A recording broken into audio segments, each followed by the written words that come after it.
नमस्कार प्रिय बंधुओं। आज श्रीमद् भगवत गीता पर एक और परिचर्चा लेकर हम आपके सम्मुख प्रस्तुत हुए हैं, उपस्थित हुए हैं। बंधुओं, आज हमारे साथ प्रवीण शर्मा जी हैं परिचर्चा के लिए। प्रवीण जी, आपका अभिनंदन, स्वागत आपका। धन्यवाद। और मैं कपिल अनिरुद्ध। प्रवीण जी हमारी परिचर्चाएं लगातार सुन रही हैं और इनको ये बहुत सुंदर एक प्रयास लग रहा है, लेकिन इनका मानना है कि बहुत सारी परिचर्चाओं में बहुत सारे विषय छूट जाते हैं। 15-20 मिनट में सारे विषय कवर नहीं हो सकते हैं। तो आज उनके अनुसार जो अछूते विषय हैं उन पे पुनः चर्चा करने के लिए और प्रथम अध्याय पर पुनः चर्चा करने के लिए हम आज यहाँ उपस्थित हुए हैं। प्रवीण जी, आपका एक बार पुनः स्वागत, अभिनंदन आपका। नमस्कार, आप सबका भी धन्यवाद बहुत बहुत। मुझे भी लग रहा था कि जब मैं ये परिचर्चाएं सुन रही थी और उसके साथ साथ ये मैं अध्ययन भी कर रही थी, पहले अध्याय का, दूसरे अध्याय का, तीसरे का, तो पहले अध्याय में मुझे बहुत क्लियरेंस भी हो रही है, दुविधाएं भी शांत हो रही है, लेकिन कुछ कुछ ऐसे बातें हैं जो मुझे लगता है कि फिर से हम चर्चा करें तो वो उभर कर सामने आएंगी। तो उन्हीं पर मुझे एक प्रश्न आ रहा है मेरे मन में एक, कि जब वेद व्यास जी ने आकर उनको बोला, धृतराष्ट्र को बोला कि आपको मैं ये दिव्य दृष्टि देता हूँ का ताकि आप ये युद्ध का पूरा विवरण आप पता कर सको, तो उस समय वो कहते हैं कि नहीं, मैं नहीं, ये दिव्य दृष्टि नहीं लूँगा, क्योंकि मैंने जिन बच्चों का बचपन नहीं देखा, जवानी नहीं देखी, अब इस युद्ध के समय में मैं उनको उनके मरते हुए नहीं देख सकता मैं जी। तो फिर वो कहते हैं कि ठीक है, ये दिव्य दृष्टि हम संजय को देते हैं, तो संजय को बोला जाता है। तो मेरा ये प्रश्न था कि संजय ही क्यों, संजय को ये दिव्य दृष्टि क्यों प्रदान की गई? वास्तव में संजय ऐसा पात्र है जिसके बारे में बहुत लोग बहुत कम जानते हैं। महाभारत के अनुसार संजय अर्जुन का सखा है, मित्र है और श्री कृष्ण का अनन्य भक्त भी है, और वो नीतिवान, नीतिज्ञ है, राजनीति का पंडित है। वो विदुर की भांति संजय भी बेखौफ होकर सच बोलता है जी। बिना इस बात की परवाह किए कि राज परिवार मुझसे नाराज हो जाएगा। तो ऐसा दिव्य गुण, ऐसा विवेकी, ऐसा चैतन्य पुरुष, चैतन्य व्यक्ति संजय पूर्णतः योग्य है वेद व्यास जी से दिव्य दृष्टि प्राप्त करने की। हाँ, ये बहुत बड़े सौभाग्य की बात है कि जिस विराट स्वरूप के दर्शन अर्जुन करता है उसी का सौभाग्य संजय को भी प्राप्त होता है। तो इसलिए संजय को बहुत बड़ा पात्र है, बहुत महान पात्र है, संजय को नमन। और आपका प्रश्न बड़ा सुंदर है संजय की पात्रता को लेकर जी। आगे मैं बात करती हूँ, धृतराष्ट्र की ही बात करूँगी कि उसको हमने एक नेगेटिव रोल के लिए मशहूर किया हुआ है। तो वो जब कहते हैं कि संजय आप बताइए कि युद्ध क्षेत्र में क्या हो रहा है, मेरे पांडु के पुत्र क्या कर रहे हैं, मेरे अपने पुत्र क्या कर रहे हैं, तो कैसे युद्ध की तैयारियां हो रही हैं, तो उसको वो युद्ध क्षेत्र को धर्म क्षेत्र का नाम देते हैं। तो मुझे बड़ी विचित्र बात लगती है कि क्या उनमें भी इतना ज्ञान विज्ञान सूझबूझ थी कि वो धर्म क्षेत्र का नाम ले रहे हैं, तो फिर उन्होंने युद्ध को, इतने बड़े संहार को रोका क्यों नहीं? जी, अभी धृतराष्ट्र को भी समझने के लिए, धृतराष्ट्र के पात्र को समझने के लिए हमें थोड़ा सा अतीत में जाना पड़ेगा।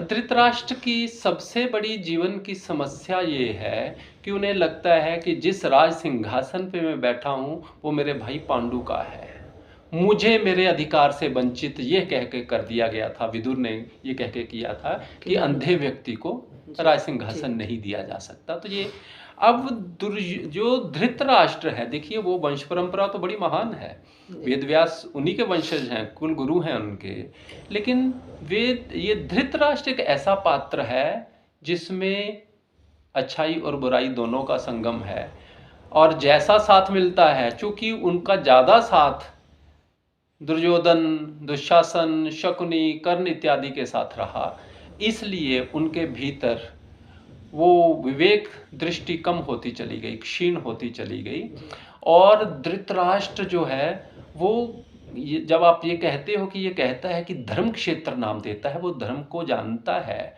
लेकिन अपनी ही देखिए एक अवगुण आदमी को कितने रसातल में ले जाता है, जी। कितने पतन की ओर ले जाता है।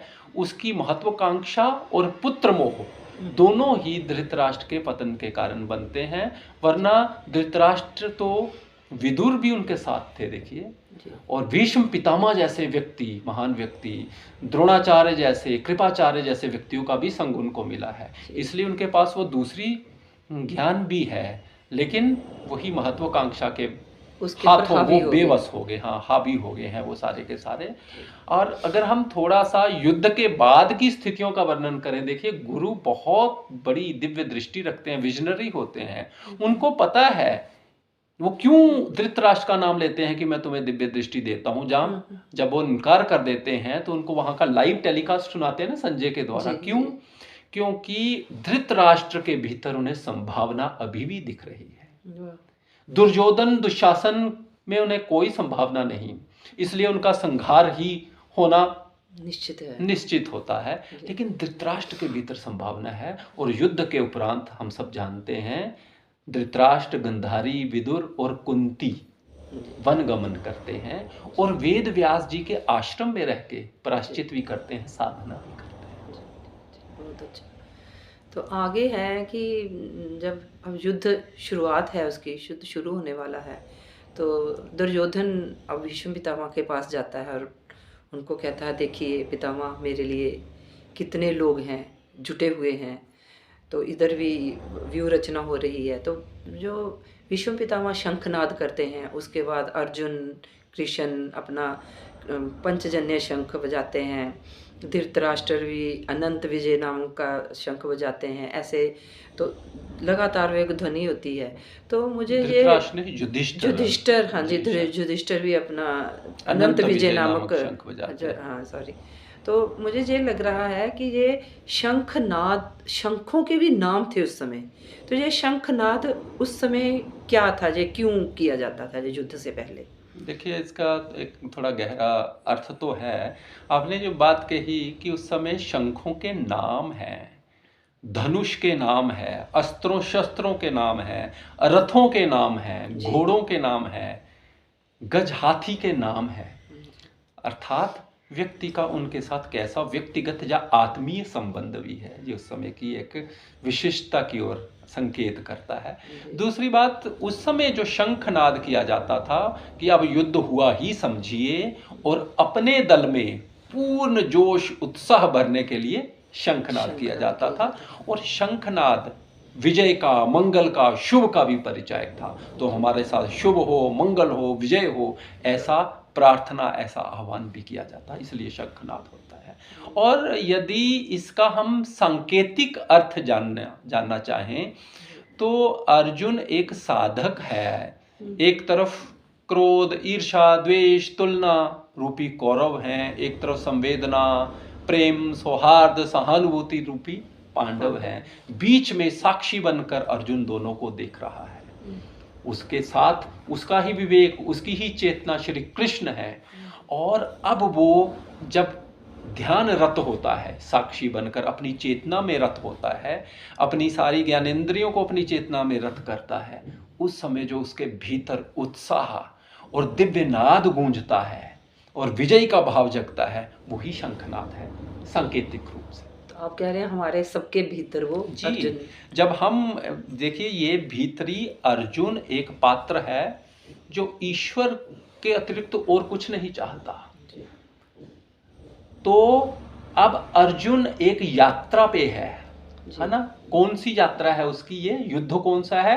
अपने आप को जानने का, आत्म साक्षात्कार का युद्ध है। ये बाहरी युद्ध नहीं है, ये भीतरी युद्ध है। और उस युद्ध को समझे बिना हम भगवत गीता के सही अर्थों से परिचित हो ही नहीं सकते। जी, बहुत बढ़िया। आगे मुझे लग रहा है कि दुर्योधन को मैं जब देखती हूँ तो वो जैसे युद्ध तो आरंभ है, शंखनाद भी हो चुका है, तो वो गुरु द्रोण के पास जाते हैं। तो उनको कहते हैं, देखिए गुरु द्रोण, देखिए मेरे लिए कितने लोग हैं जो मरने के लिए तैयार है, अपनी जान तक गंवाने को तैयार है। तो वो हर्ष से ऐसे फूला नहीं समा रहा है।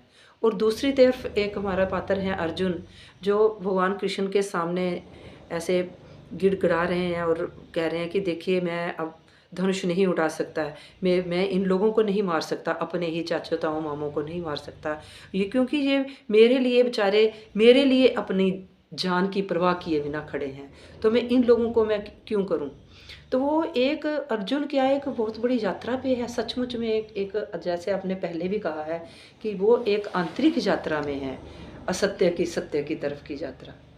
जी, दोनों का आपने अच्छा तुलनात्मक अध्ययन किया है, अर्जुन और दुर्योधन का। देखिए, ये सारे पात्र सांकेतिक हैं, वो किसके प्रतीक है ये जानना अत्यावश्यक है। जी दुर्योधन महाअहंकारी पात्र है, स्वार्थी है, स्वार्थ में रत है, और जो स्वार्थी होता वही हिंसक होता, वही अहंकारी होता है। बिल्कुल उसके विपरीत अर्जुन है, जो अति संवेदनशील है, करुण है, प्रेम से भरा हुआ है, सबका वेलफेयर सौहार्द चाहता है, सबका कल्याण चाहने वाला अर्जुन।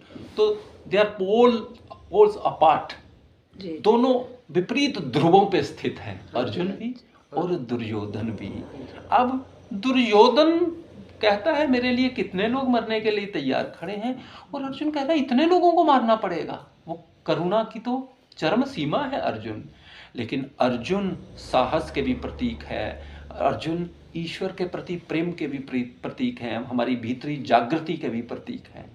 और अर्जुन, बिल्कुल ठीक कहा, अर्जुन एक यात्रा पे है, दुविधा से समाधान तक की यात्रा, शंका से समाधान तक की यात्रा, असत्य से सत्य की ओर की यात्रा। कैसे?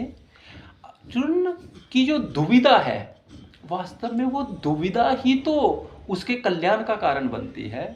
मैंने पहले भी बात कही, गुरुदेव सारथी जी कहा करते थे, जो दरिया के मध्य में हाथ पैर मार रहा है ना, कहीं जो छलांग लगा चुका है और हाथ पैर मार रहा, वही तो पार उतरेगा। जो इस किनारे पे खड़ा है और अभी सोच ही रहा है कि उतरूं कि नहीं उतरूं, उसका पार जाना कहाँ संभव है। तो जो दुविधा में है वही समाधान को प्राप्त होगा। अर्जुन इसी एक यात्रा में है, और अर्जुन का ये विषाद, जिसको प्रथम अध्याय को हम अर्जुन विषाद जो कहते हैं, अर्जुन का ये दुविधा, अर्जुन का ये मोह, अर्जुन का ये विषाद, यही उसके समाधान का और हम सब के समाधान का कारण बनता है। हम सब ऋणी हैं अर्जुन को, इसलिए अर्जुन विषाद योग नाम पड़ा कि अर्जुन का विषाद ही उसके साथ योग का कारण बना है। जी, बड़ा अच्छा, बहुत ही बढ़िया। जी, आगे मुझे ये पूछना है आपसे कि अर्जुन जो है वो जब दुविधाग्रस्त हो गया है, अब पूरी मानसिक तौर पे वो पूरा शिथिल हो गया, कुछ करने लायक नहीं रहा, देखता है कि इतना नरसंहार होगा, तो उसको कुछ दिखता नहीं है आगे पीछे। हालांकि उसके और भी बड़े लोग हैं, अपने उसके भाई हैं सत्यवादी, युधिष्ठिर हैं, उनके ससुर हैं और बहुत लोग हैं, तो वो कृष्ण, भगवान कृष्ण को ही चुनते हैं। वो ऐसा क्यों?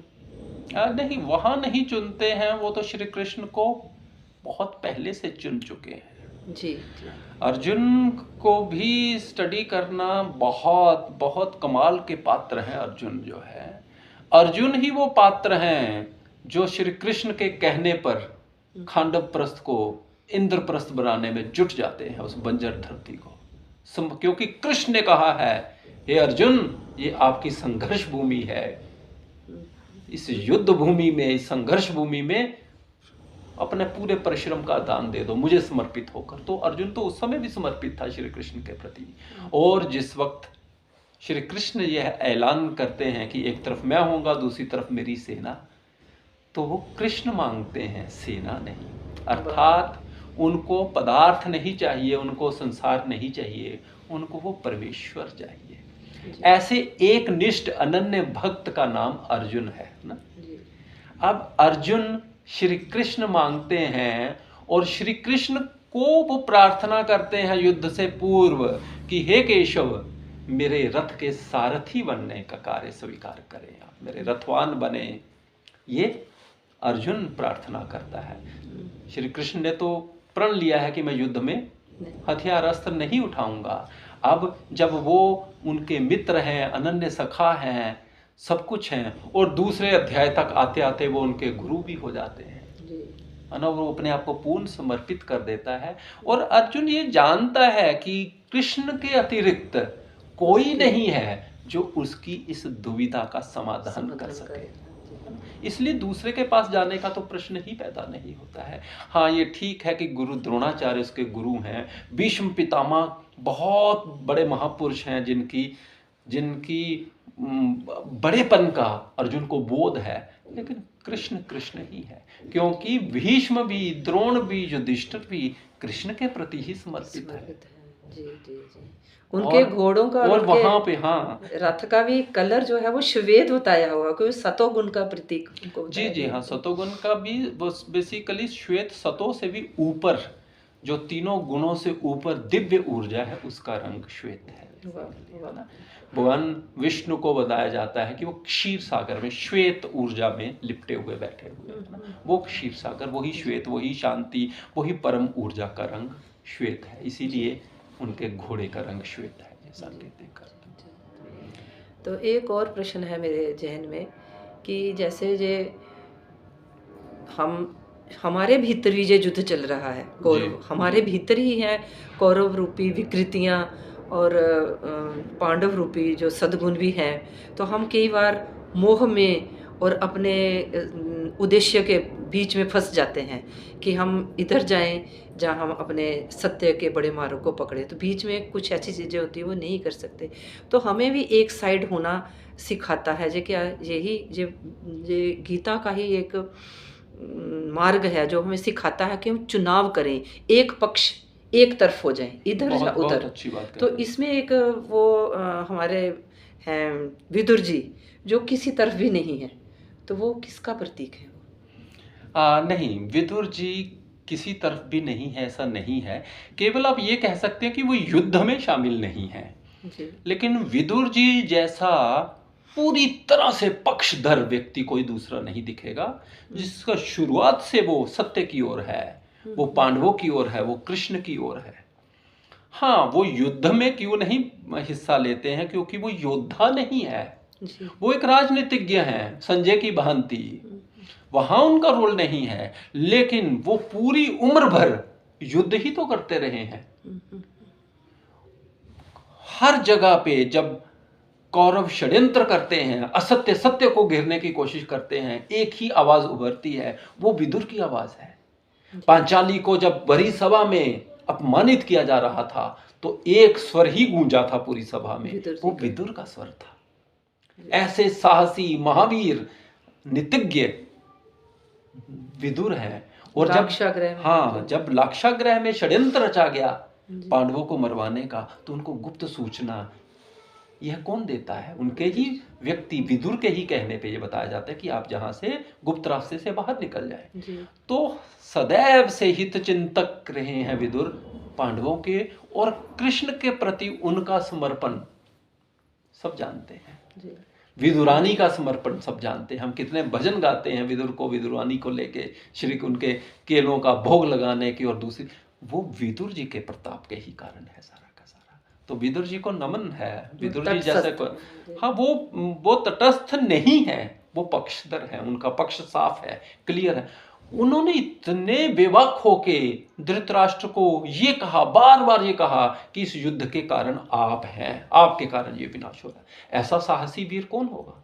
ऐसा साहस तो भीष्म भी नहीं कर पाते थे जितना विदुर कह पाते थे। जी जी जी। तो बहुत सुंदर बात आपकी सारी की सारी चर्चा। और कुछ बात रह गई क्या शेष?